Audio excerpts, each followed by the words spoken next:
Welcome to Poets in Pajamas. My name is Tamiko Beyer, and I'm really happy to be here tonight.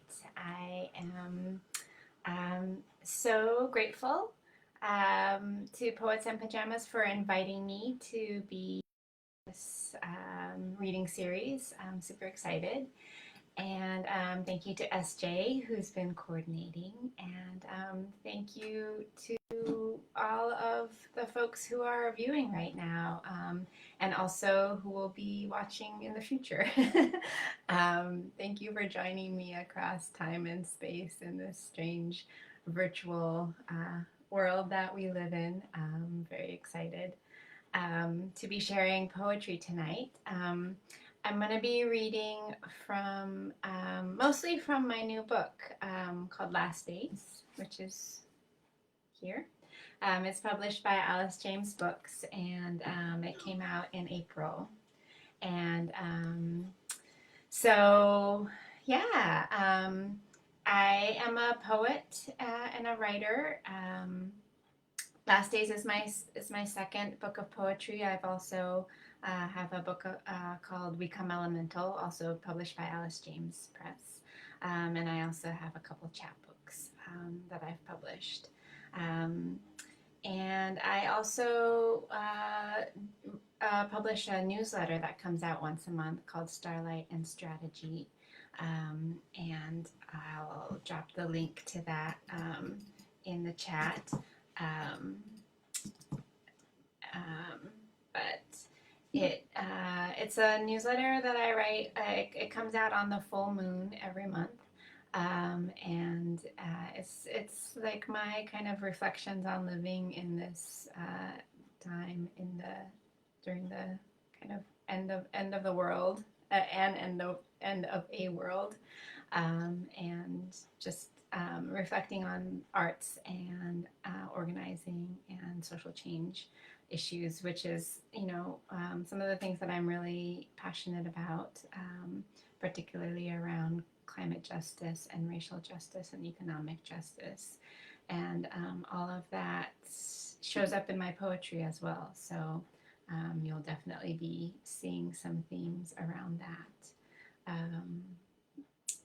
Yeah, I live on the land of the Massachusett, Wampanoag, and Pawtucket peoples.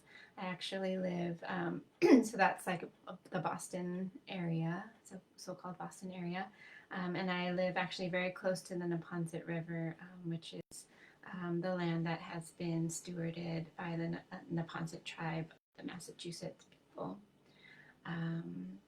And it's a very beautiful space to be in, and I feel so grateful for the people who have cared for this land for millennia, and feel grateful to be a guest on this land.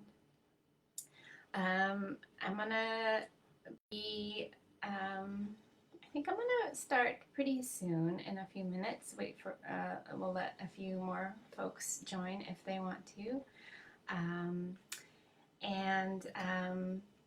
Yeah, I'll talk a little bit more about this at the end, but I just wanted to say a few words about Last Days, which is, actually more about the launch that I did of Last Days, where I really wanted to get my book into the hands of organizers and activists who have been the ones who have inspired me and the work that I do, like fed me creatively in terms of their organizing.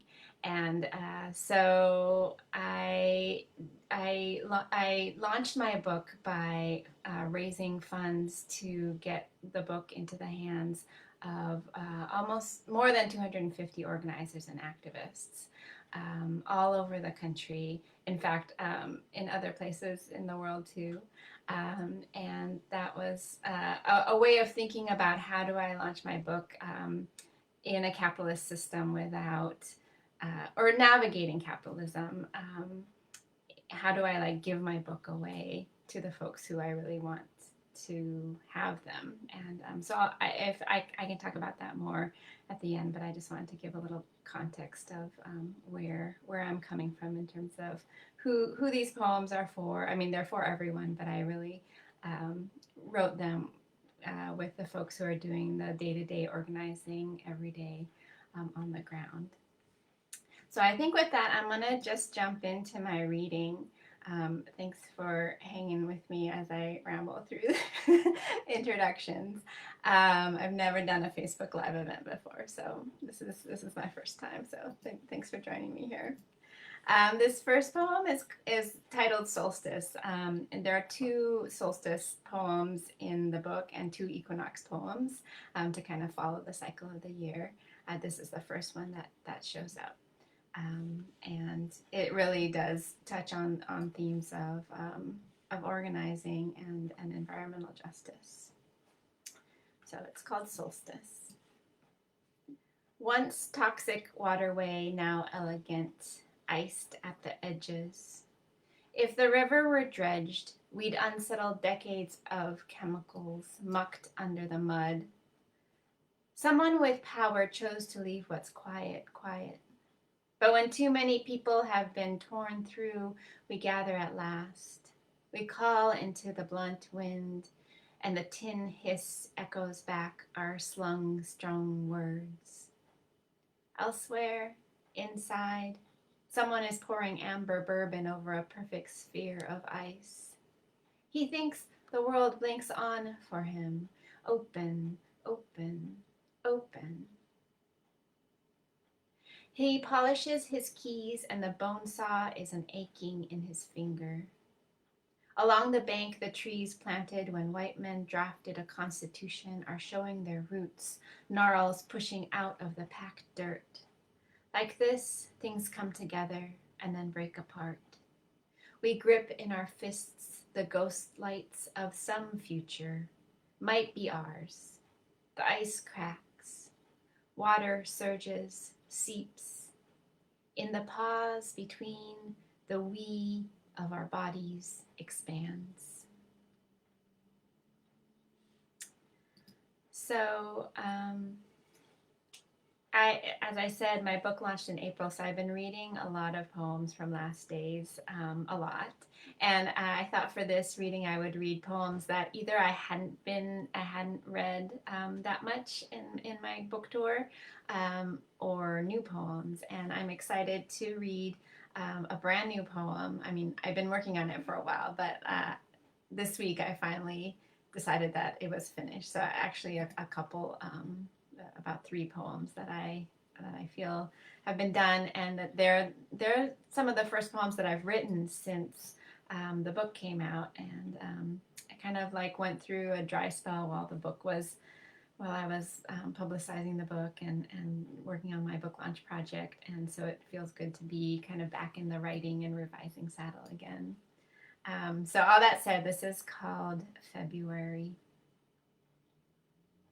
I'm climbing out of the season, fingernails ragged, belly soft. I tuck a stem of dried mint behind my ear to remind myself. Once I bared my shoulders, the bottom of my feet roughed up the dirt with their hard calluses.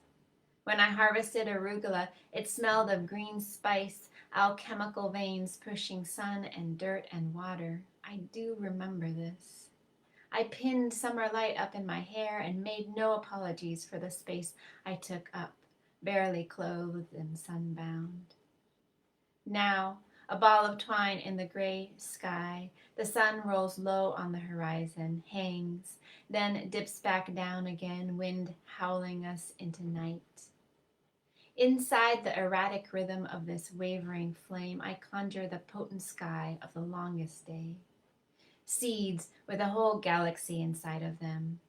Cicadas vibrating in alders. But the sensation of joy slips too quickly into simulacra, song on repeat. I never meant to find myself in such a cold place, my hair thinning against winter.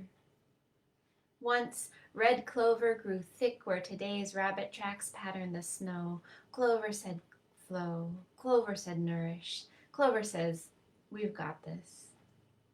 I reel the memory out, let it linger on the horizon, then reel it back in. I play it out and reel it back in. Some kind of fishing, some kind of flying, again and again. I loosen the buckles of my mind. I take up space in the precision of my breath. I call us all back in. So summer is really my favorite season, and it's hard.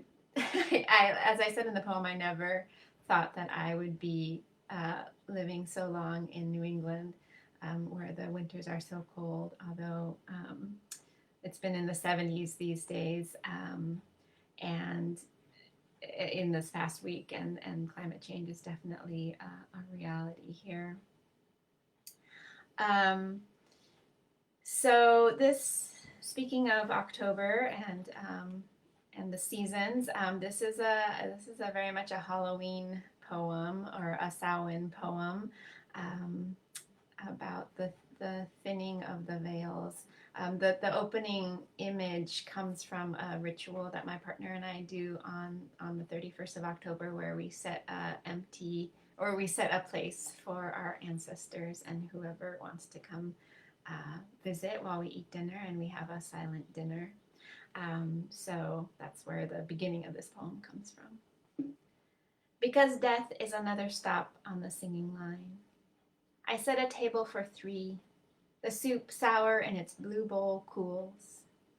Beside it, I lay a small mirror and an ocean stone, still and round in perpetual motion. The full moon pulls at the tides, spirals waves of light to wash upon the stone, waves shining up from the glass. My own face, hers. Evidence of her in my hair, drifting in the corners of the room, the lines creasing at my eyes. How I rest my curled fingers against my lips as I listen to stories etched in centuries, women who make magic rooted in doorways and threshold gardens. In my cupboard, a jar. Eastern white pine needles suspended in honey. Here the fish cake, here the bowl of white rice. All day the sun tried to come through, all day it failed. Now evening, and I am halfway around the world. I am her scowl. I am the slippers on her feet scuffing across the worn kitchen floor. Outside, the kindling catches fire under the bath. Yellowing newspaper. Humid bougainvillea blossoms drop to the earth. I pluck a splinter from my palm. Another prayer bends its knees.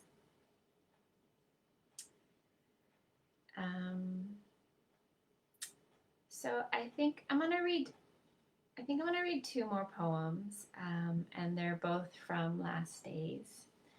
And this poem is called The Flood, and it's a kind of allegory myth for the future.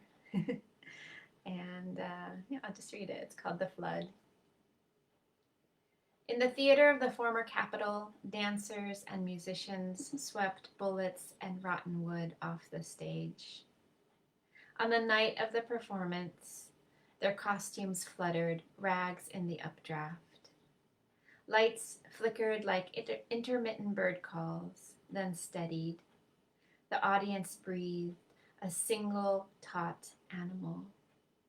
At the curtain's rise, the hard knot in every one of our throats burst, caught fire, became a wail. The dancers raised their arms in unison. A slow procession of tears flowed from our eyes to chins to laps. The drummers drummed. Our tears pooled on the floor, lapped at our ankles. Wind and string instruments swing through bullet holes and hunger. When we finally swallowed the last note, the theater was a salty lake. Folding chairs became boats on which we floated into the night, our bodies strangely light, mirrors to the stars in the cloudless sky, wings unfurling on our backs. I actually realized I'm doing the time wrong, so I'm going to read more than two more poems. I'll read another new poem which is really kind of one of my responses more recently to climate change. It's called churn, or the climate crisis, I should say. Churn. Sputter and flame in the midday gloom. Another July downpour soaking the screen door. I touch lit match to candle wick. Wettest July on this New England coast, according to white man's history. The ants hold another kind of history. They sing into the ground, sing into themselves, sing into their many-bodied pulse. What is the sound of the ants' collective heartbeat? I don't pretend to know. Nor why they didn't attend to the peonies this second pandemic summer. No swarms of legs and mandibles collecting seeping sweet from tight buds, no tiny bodies loosening the layers. All I could do was hope and wrap wire around the leaves, offer the flowers a place to rest their heavy heads if they blossomed. And yes, the petaled clouds did open on their own time, creating layered rooms of perfume and wonder to wander through. Then the rains. Before the wreck of wind and water, I cut 3 stems for the altar and its silver blue cloth.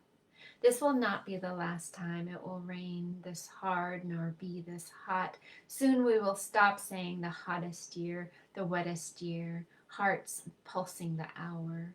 We will be the churn, the ants, the rain, the peonies, certainly the milkweed who assert a new shoot every time I turn around, singing the same ongoing, insistent song.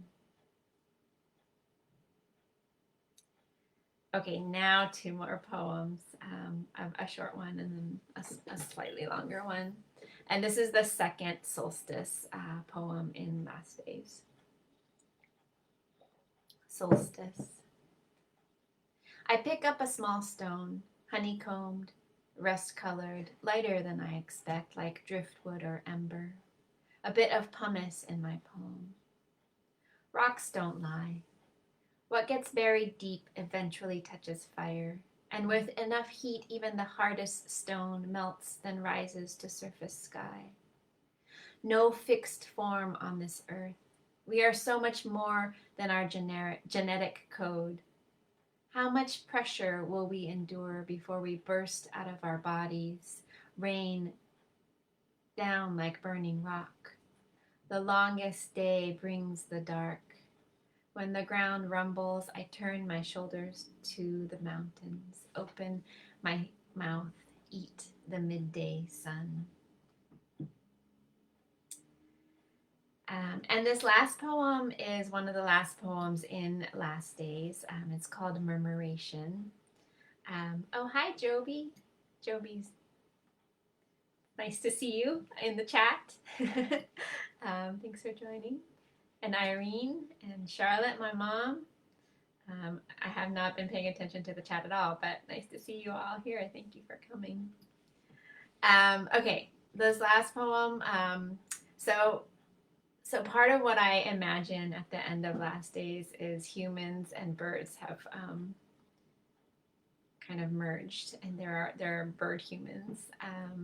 And so this poem is in the voice of a bird human in some far or near future. It's called Murmuration. I was born golden out of the belly egg. Microbes and parasites said, "Nice to meet you, featherling," said, "Share and share again." And I did because it was the right thing to do, and what else did I know? Humans were never meant to fly, birds were never meant to speak. Yet here we are, wings skimming the updrafts, warmed by ancient asphalt. I catch a thermal and rise. Under the sun's gaze, every muscle, every feather shifts awake. My blood pulse trills a steady boom boom call to the flock. We meet mid-air, family and strangers, a dark net turning across the sky. Mystery of mutation and exultation of human birds, wheeling above disintegrating skyscrapes, cityscapes, our voices blending into gathering song. Dear planet, dear earth, when we alight, we will thread the dirt with our beaks, skim the water on our bellies, land on new grass with tender feet. We will come home, generation, generation, regeneration, singing of blood and bone, keratin and phyloplume, fin and gill, antenna and thorax, blood and stamen, blood and stem, pistil and stamen, magma, lava, salt water, river water, waterfall. All right, so that's the end of my poems. I'm happy to take questions. Thank you all so much for being present and listening and responding. Yeah, so feel free to write any questions that you have in the chat. And I'm going to just start by answering a question that SJ actually had for me right before, which was about how my work as a communications writer, let's see if I can get the exact wording of it. To what extent, if at all, does your work as a communications writer in the political activist space influence your creative writing and vice versa? And very much, it very much affects it. I feel very, as I said at the beginning, nourished and inspired by the work that I get to be a part of. I do a lot of work with corporate accountability, which challenges transnational corporations engaging in life-threatening behaviors. And so actually a lot of themes around corporate power are woven through Last Days.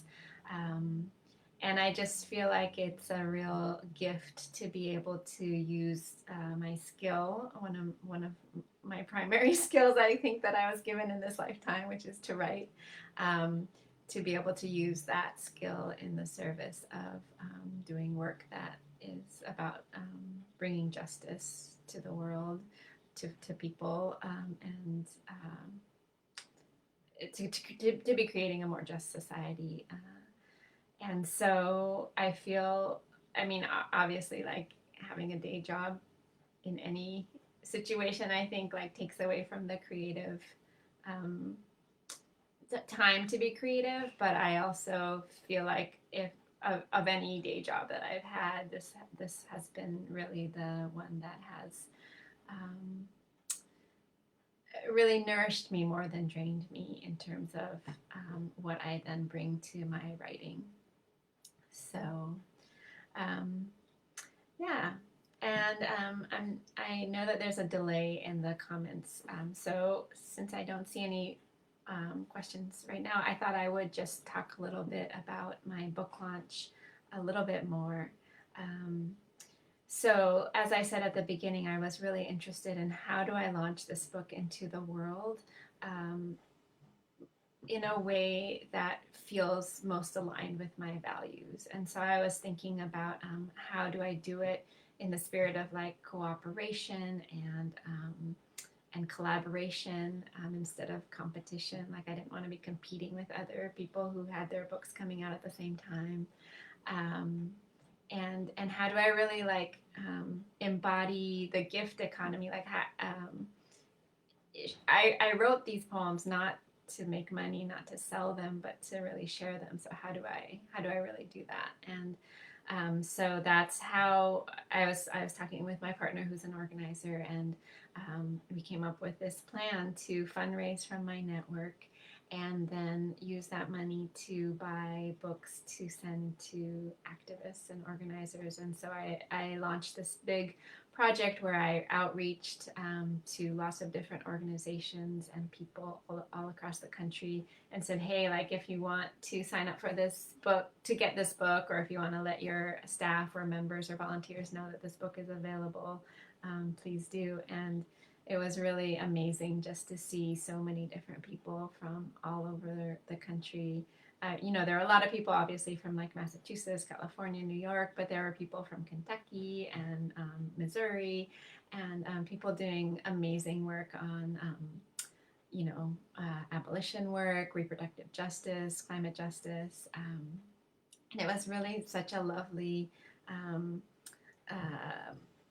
chance to connect with all these folks and to send them my book. And I also, in terms of the not competing aspect, I asked other writers of color who had books coming out at around the same time if they wanted to take part in this project in any way. And I ended up partnering with Gabrielle Seville, who's an amazing performance artist and writer, and she had a book coming out around the same time. And so I ended up raising enough money to send both of our books out at the same time to folks.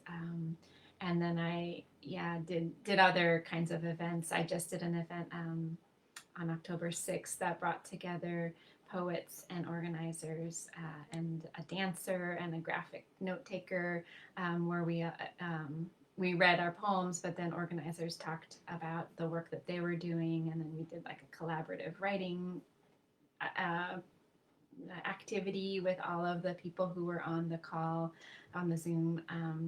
And so I really, it was just a really exciting way to think about doing things differently. You know, I think this moment calls for all of us to do what we do thoughtfully and differently, because obviously the ways that we've been interacting with each other and the earth is not working. And so this was like my one small tiny way to rethink how I might do something. And so I'm really I've been hearing from other writers that it's been inspiring folks to think about their book launches differently, and I'm 100% available to talk about, like, if you are a writer and you have a book coming out and you want to think about doing things differently, or want to do something similar to what I did, I'm really excited to kind of like share the lessons I learned and all that with anybody. So definitely hit me up,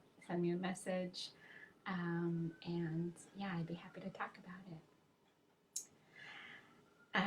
it. It doesn't look like we have poems. Poems. It doesn't look like we have any questions. So I guess I'll say one last thing that I wanted to bring up if there was time, which is, since we're on Facebook, there is this campaign to get Facebook users to log off of Facebook for a few days as a kind of as a way to get the corporation's attention. You know, as you all might know, Facebook has really enabled white supremacy and white supremacists and human rights abusers and exploiting kids. And so this campaign is a way to basically get the corporation's attention.